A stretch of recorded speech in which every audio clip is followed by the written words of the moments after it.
What if I told you that a simple Kentucky man once died and came back with the most detailed map of what happens after death ever recorded? Not a near-death experience, not a vision. He literally left his body thousands of times and returned with answers that will shake everything you think you know about life, death, and what comes next. This man's name was Edgar Cayce, and what he discovered on the other side will change how you see every moment of your existence. You're about to learn secrets that most people never hear until it's too late. But first, if you're ready to dive deep into the mysteries of consciousness and the afterlife, hit that like button now. This journey we're taking together might be the most important conversation you'll ever have about what it truly means to be human. Edgar Cayce wasn't seeking fame or followers when it started. He was just a regular guy from Kentucky with a soft voice and kind eyes. But something happened to him that defied every law of science and religion. He discovered he could slip out of his physical body as easily as taking off a jacket. When Cayce entered what he called his sleep state, witnesses watched something impossible happen.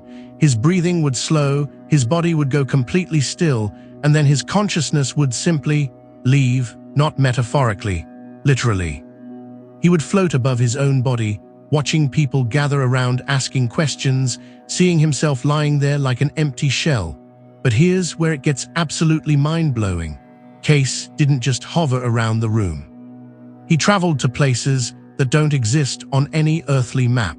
He journeyed into realms of pure light and consciousness that he claimed were more real than anything we experience here.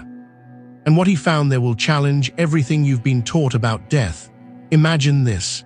You take your last breath, and instead of darkness, instead of fear, you feel the most incredible sense of relief.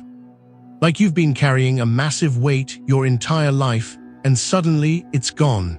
That's how Cayce described the moment of death, not as an ending, but as the most natural transition imaginable. He said the soul doesn't get ripped from the body. It simply steps out, the way you'd step out of clothes that no longer fit. And in that moment, you realize something profound. You're still you. Your thoughts, your memories, your essence, everything that makes you who you are is completely intact. The only thing that's changed is that you're no longer trapped in physical form. But what happens next is where Cayce's revelations become truly extraordinary. He described being greeted not by bearded figures in white robes, but by presences of pure love. Beings that communicated without words, that knew him more intimately than he knew himself. And they didn't judge him. They welcomed him home like family welcoming someone back from a long journey.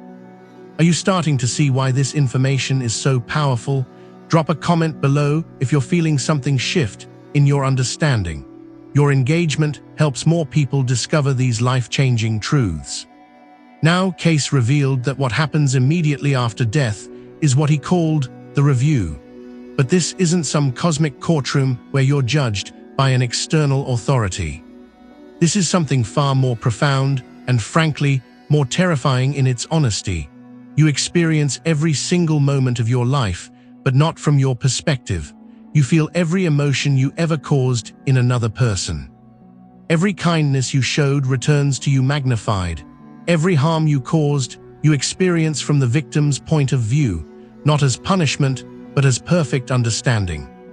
Imagine reliving the time you hurt someone's feelings, but this time feeling exactly what they felt. The confusion, the pain, the wondering why you treated them that way.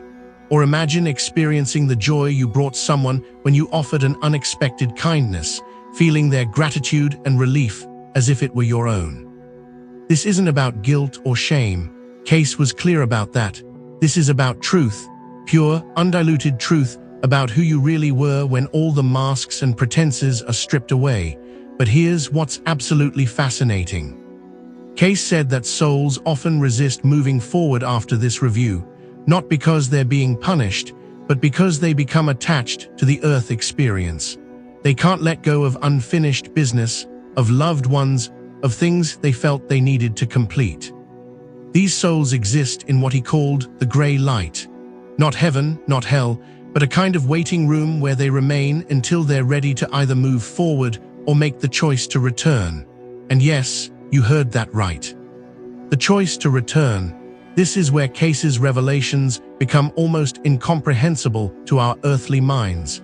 He claimed that reincarnation isn't something that happens to you, it's something you choose. Souls actively decide to come back to Earth, not because they're forced to, but because they recognize opportunities for growth that can only happen in physical form. If you're finding this hard to believe, you're not alone.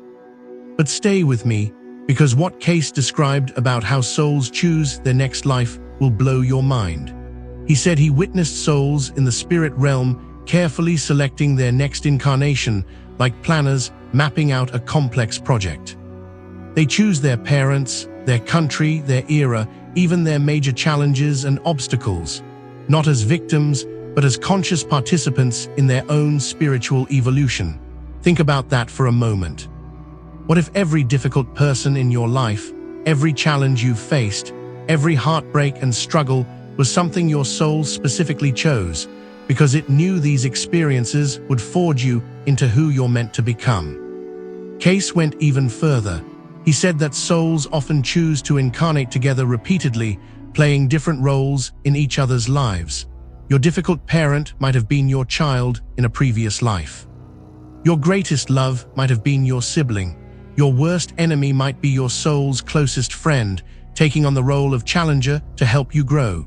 This completely reframes everything, doesn't it? Subscribe if you want to explore more of these consciousness-expanding ideas. We're going places most people never dare to go. Now, let me tell you about the levels Cayce described in the afterlife.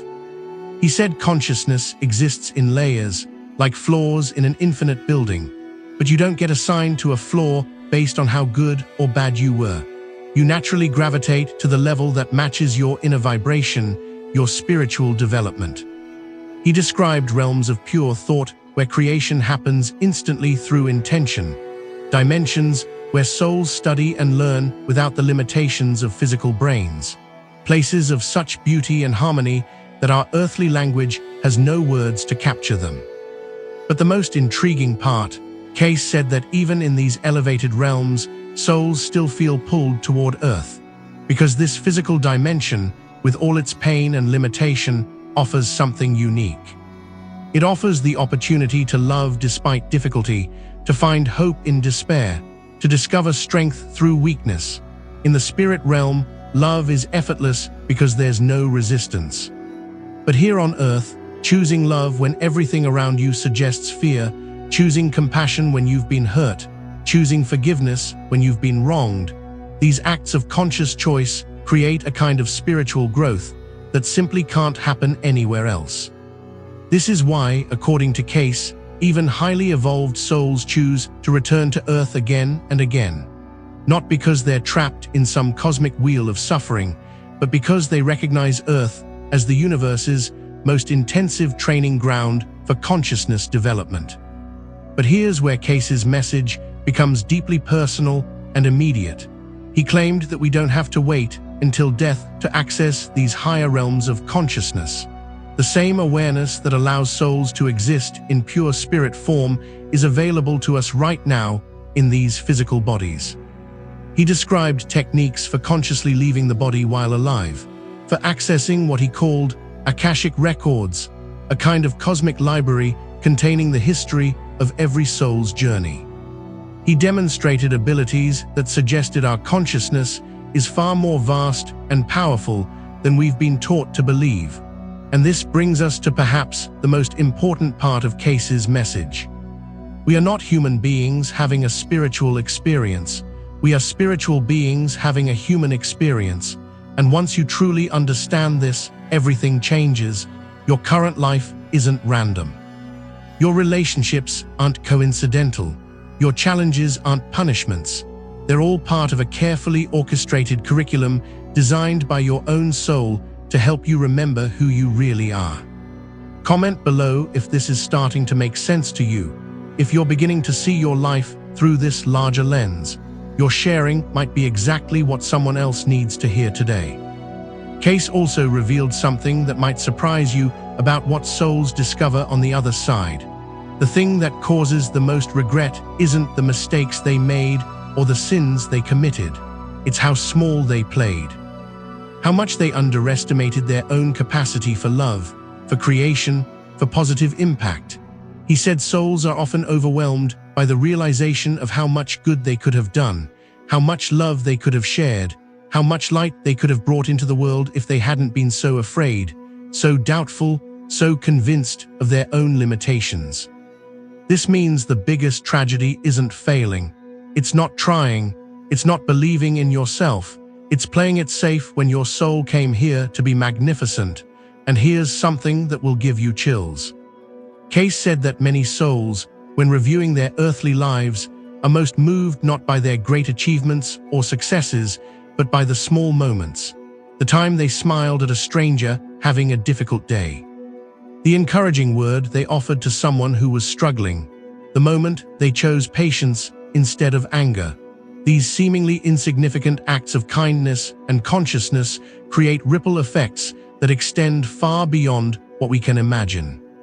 In the spirit realm, souls can see these ripples clearly, watching how one small act of love influenced someone who then influenced someone else, creating waves of positive change that continue for generations. This perspective transforms how you might approach today, doesn't it? What if every interaction you have is an opportunity to plant seeds of light that will bloom in ways you may never see, but that your soul will celebrate for eternity? Cayce's experiences also revealed something profound about time as we experience it versus time as it actually exists. In the spirit realm, he said, past, present, and future are all accessible simultaneously. Souls can witness all their incarnations at once, understanding how each life builds upon the others, how each experience contributes to their overall evolution. This means your current struggles might be resolving issues that began in previous lifetimes. Your natural talents might be skills developed over many incarnations. Your deep connections with certain people might be relationships that have been growing and evolving across multiple lifetimes. But here's what's truly beautiful about this expanded view of existence.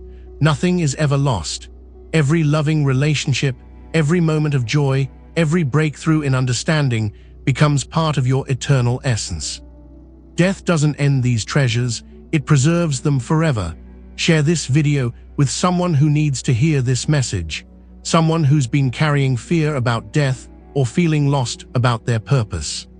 Sometimes the most profound gift we can give another person is a new perspective on what it means to be alive. Now, let me tell you about one of Cayce's most extraordinary revelations. He described encountering what he called the silence beyond silence. This wasn't emptiness or void, it was fullness beyond description, a place where individual identity dissolves not into nothingness, but into everything. He struggled to find words for this experience, saying it was like returning to the source of all existence, not losing yourself, but finding your truest self, not becoming nothing, but realizing you were always part of the infinite everything. And yet, even after touching this ultimate reality, souls choose to return to individual expression, to take on identities and personalities and incarnations. Why? Because consciousness apparently delights in experiencing itself through countless unique perspectives. Each soul, each life, each moment of awareness adds something irreplaceable to the cosmic symphony. This means you're not just living your life. You're expressing a unique facet of universal consciousness that has never existed before and will never exist again in exactly this way. Your perspective, your experiences, your particular way of seeing and loving and learning is contributing something essential to the totality of existence. Cayce often spoke about how souls prepare for incarnation.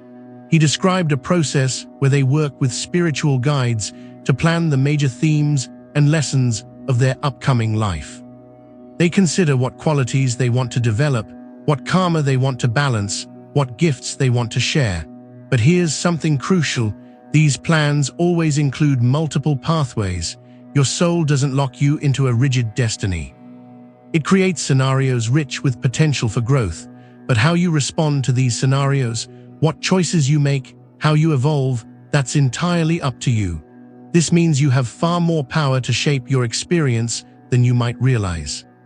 While certain key events might be predetermined as opportunities for growth, your response to these events, your attitude, your choices about how to interpret and integrate these experiences, these are entirely within your control. And this is where Cayce's message becomes deeply empowering. You're not a victim of circumstances. You're not helplessly caught in currents beyond your control.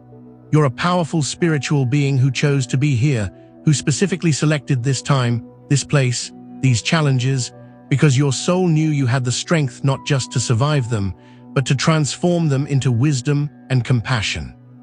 If you're starting to feel the power of this perspective, like this video, your engagement tells the algorithm to share this message with others who are ready to remember their true nature.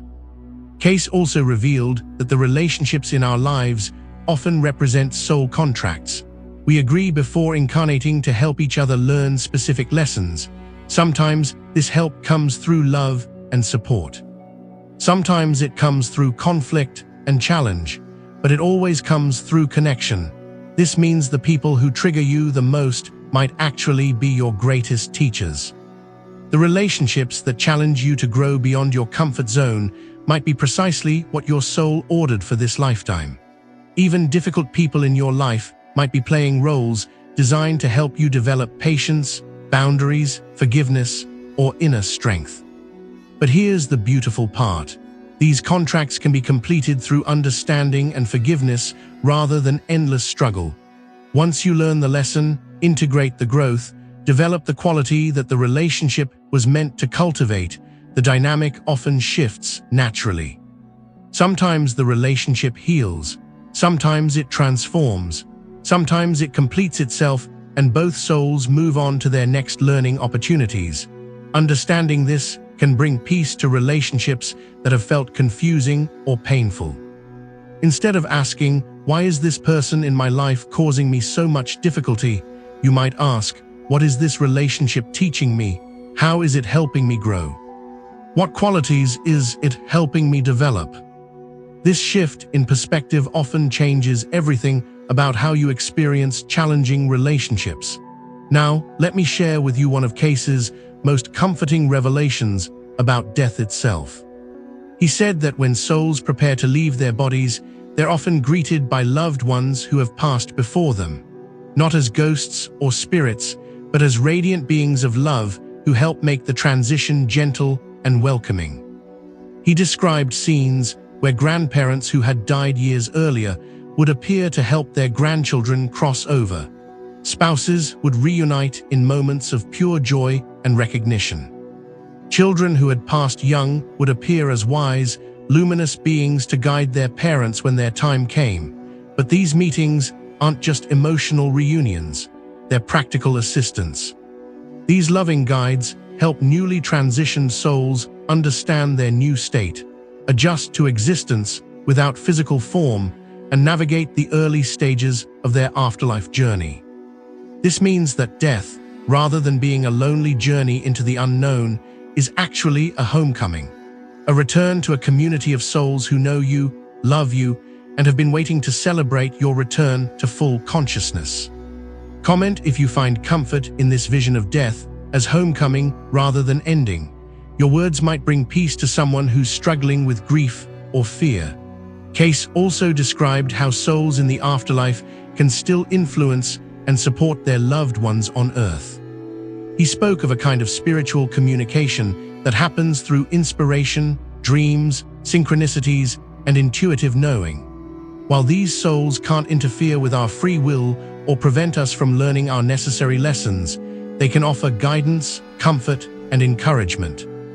This suggests that the love we share with others doesn't end when they die. It continues, transforms, and in many ways becomes even more pure because it's no longer limited by physical personalities and ego conflicts.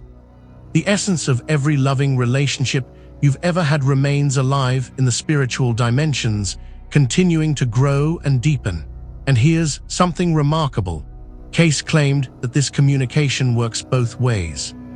Our thoughts of love, gratitude, and forgiveness directed toward those who have passed actually reach them and contribute to their continued evolution.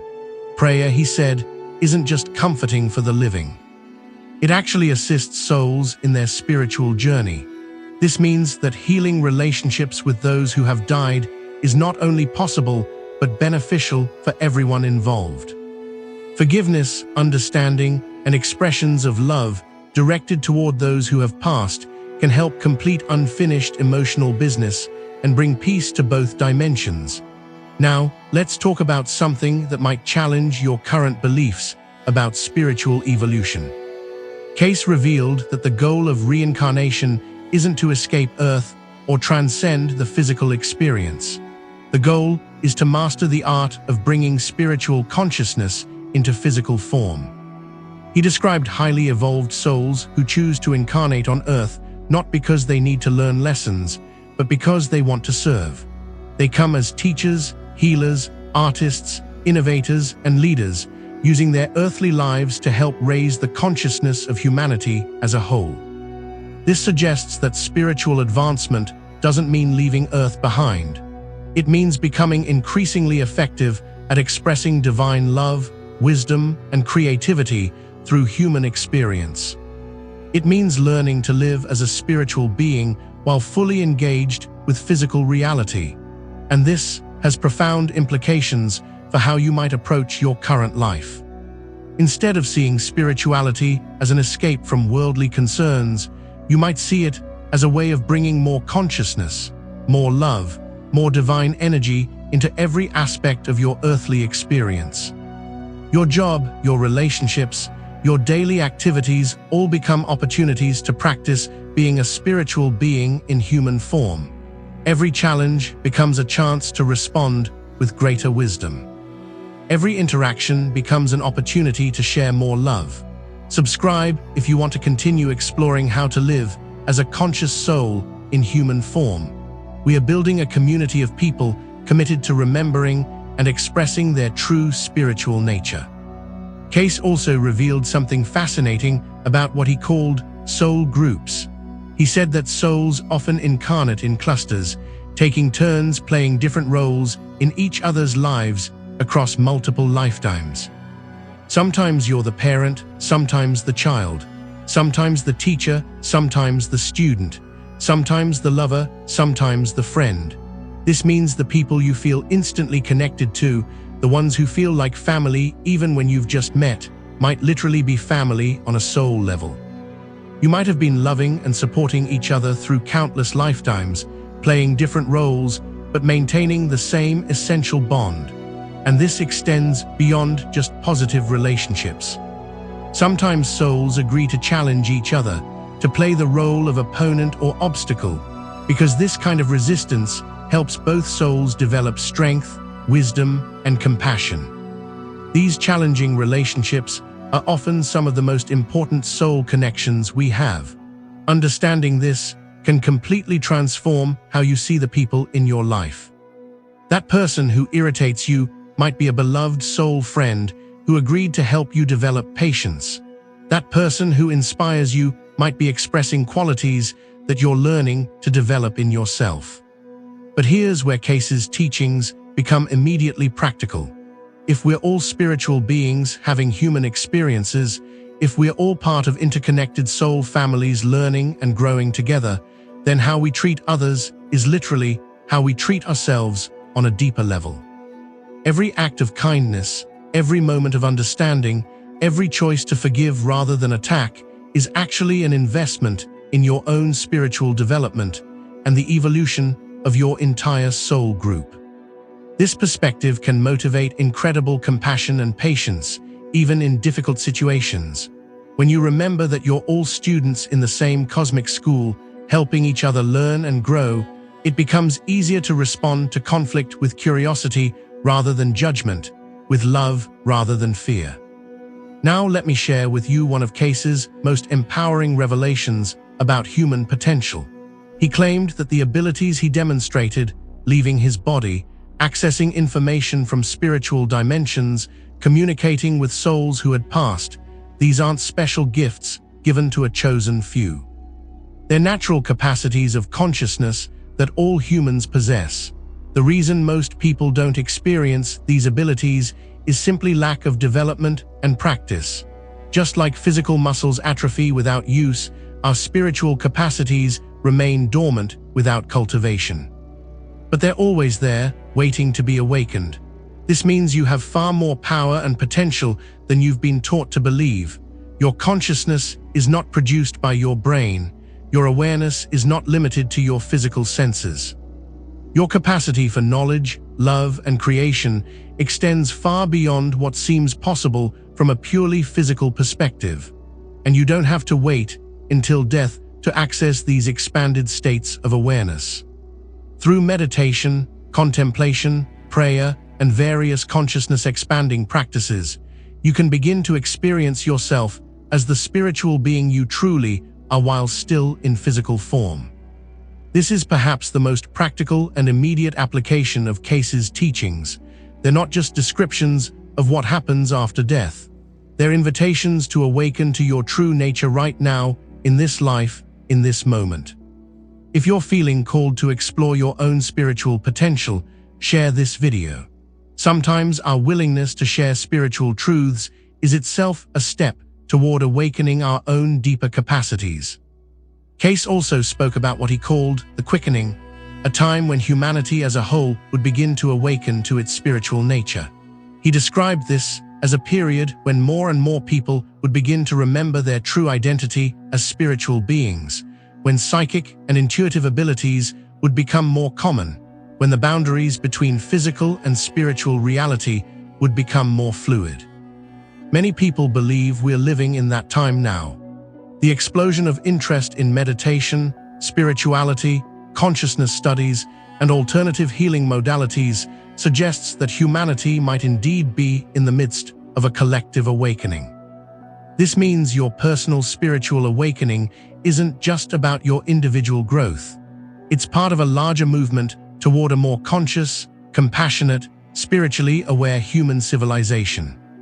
Your willingness to explore these deeper truths about existence contributes to the elevation of consciousness for everyone.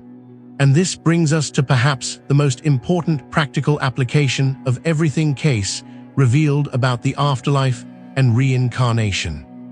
If life continues beyond death, if we choose our incarnations, if we're all connected in vast soul families helping each other grow, then every moment of your current life matters in ways you might never have imagined. Every choice you make, every thought you think, every word you speak is contributing to your soul's evolution and the evolution of all consciousness. Nothing is insignificant, nothing is wasted. Everything is part of a magnificent cosmic process of awakening and growth. This means you can approach your life with incredible purpose and meaning, knowing that you're not just trying to survive or accumulate experiences or achieve success. You're participating in the universe's process of coming to know itself more fully through your unique perspective and expression. Your joys contribute to the cosmic celebration of existence. Your sufferings, when approached with wisdom and courage, contribute to the development of divine compassion. Your love contributes to the healing of all consciousness. Your growth contributes to the evolution of everything. Like this video, if you're beginning to sense the magnitude of what it means to be alive, to be conscious, to be a unique expression of infinite potential, having a human experience. And here's something beautiful about viewing life from this expanded perspective. It naturally leads to what Cayce called living in grace. When you remember that you're a spiritual being temporarily expressing through physical form, when you understand that everyone around you is also a divine consciousness learning and growing, when you recognize that all experiences are opportunities for soul development, then life becomes less about achieving and more about expressing. Less about getting and more about giving, less about protecting yourself and more about sharing your gifts, less about being right and more about being loving. This doesn't mean becoming passive or avoiding challenges. It means approaching everything that happens with curiosity about what it might teach you, with openness to how it might help you grow, with faith that your soul chose this experience because it knew you could transform it into wisdom and compassion. And this perspective brings incredible peace, even in difficult times, because you know that nothing is random, nothing is meaningless, nothing is truly threatening to who you really are. You begin to trust the process of life, even when you can't understand it intellectually. Now, as we near the end of this exploration of Cayce's revelations, let me ask you something. How does it feel to consider that you might be an immortal spiritual being who chose to be here, in this time, in this situation, with these people, facing these particular challenges, because your soul knew this was exactly what you needed for your continued evolution? Does it change how you see your current difficulties? Does it shift your relationship with the people in your life? Does it alter your sense of purpose and meaning? Comment below and let us know. Your insights might be exactly what someone else needs to hear to shift their own perspective and remember their spiritual nature. Because here's the thing, Cayce wasn't sharing these revelations just to satisfy curiosity about what happens after death. He was offering a complete reframe of what it means to be alive. He was inviting us to remember that we are not victims of circumstances, but conscious participants in our own spiritual evolution. And the more people who remember this truth, the more our entire world begins to transform. When you see yourself and others as spiritual beings learning and growing together, everything changes. Conflicts become opportunities for deeper understanding. Challenges become invitations for greater strength and wisdom. Relationships become sacred laboratories for practicing unconditional love. This is why sharing these ideas matters. Not because everyone needs to believe exactly what Edgar Cayce experienced, but because everyone deserves to know they have options for understanding their existence beyond the purely material perspective that often leaves people feeling isolated, meaningless, and afraid. You have the power to plant seeds of spiritual awakening simply by living from this expanded awareness, by treating others as the divine beings they truly are, by approaching your own life as the sacred journey it really is. And if these ideas have touched something deep within you, if they've reminded you of truths your soul already knows, then consider this video not just information you received, but a call to action. A call to live more consciously, love more fully, and trust more deeply in the magnificent process of which you're an essential part. Subscribe if you want to continue this journey of remembering who you really are. Share this video with someone who's ready to expand their understanding of life and death and meaning.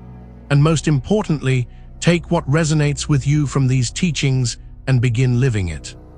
Because the greatest tribute to Edgar Cayce's revelations isn't believing them intellectually.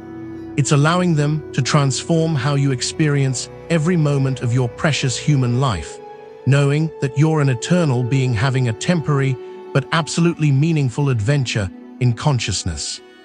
The journey home to your true spiritual nature begins not when you die, but the moment you remember who you really are while you're still alive to do something beautiful with that knowledge.